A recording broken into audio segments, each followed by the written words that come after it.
ஆசாபாசமே தெரியலையே. என்ன மத்தாப்போ போங்க. இப்போ எனக்கு என்ன தெரியலையா? சரி இரு, வாங்கிட்டு வரேன். பிரதர், ஆரஞ்சு ஜூஸ் ஒன்று கொடுங்க. Okay sir. கொஞ்சம் சீக்கிரம்.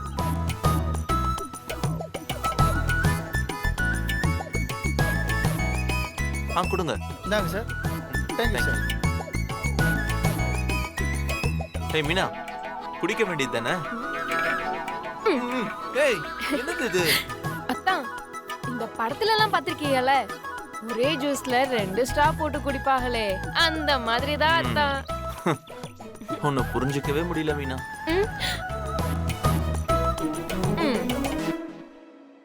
உன்னை உங்க வீட்ல இருந்து கூட்டிட்டு வரலன்னு என் மேல அவ்வளவு கோவமா இருந்த.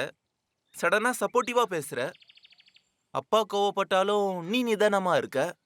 ஆக்சுவலி நீ யாருமா? நல்லவளா இல்ல கெட்டவளா? அது தெரிஞ்சா சுவாரஸ்யம் போயிடும்ல.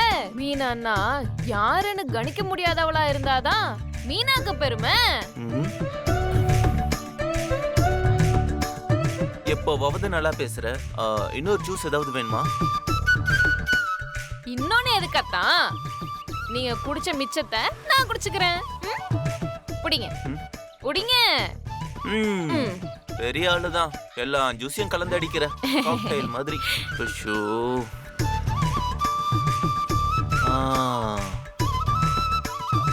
ஆமா, இப்ப என்ன பஞ்சாயத்துக்கு உங்க வீட்டுக்கு கூட்டிட்டு போற? ஏன் நான் என் வீட்டுக்கு போனா பஞ்சாயத்துன்னு தான் அர்த்தமா? அது இல்ல மீனா, நீ உன் வீட்டுக்கு போனாலும் உன் வீட்டாளுங்க என் வீட்டு பக்கம் வந்தாலும் பஞ்சாயத்து தானே. அப்படிதான் அப்ப எங்களை புரிஞ்சு வச்சிருக்கீங்க இல்லம்மா தப்பு? நான் சீரியஸா கேக்குறேன், நம்ம ஏன் திடீர்னு போனோம்? எனக்கு என் அண்ணனை ரொம்ப பிடிக்கும்.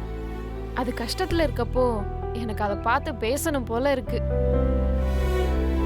உங்களுக்கு எப்படி உங்க தங்கச்சி சந்தோஷம் முக்கியமோ, நானும் என் அண்ணன் சந்தோஷத்துக்காக தான் இந்த கல்யாணத்துக்கே ஒத்துக்கிட்டேன். கூட பிறந்தவங்க நல்லா இருந்தா தானே நாம நல்லா இருக்க முடியும். ஓ, மீனாக்கு இவ்வளோலாம் பேச வருமா? இவ்வளோ நாள் நான் உன்னை பொண்ணு கேட்டு வந்ததுனால தான் கல்யாணம் பண்ணேன்னு சொன்னேன். அப்போ உண்மையிலேயும் அண்ணனுக்காக தான் நீ கல்யாணம் பண்ணிக்கிட்டியா? எது எப்படியோ உனக்கும் எனக்கும் சரியா போயிடுச்சு. சரி, கார்ல உட்காரு, டைம் ஆயிடுச்சு. உன்னை விட்டுட்டு நான் ஆபீஸ் வேற போகணும். இந்த வேலையே வேணாம். இன்னைக்கு முழுக்க என் கூட தான் இருக்கீங்க, சொல்லிட்டேன். வாங்க.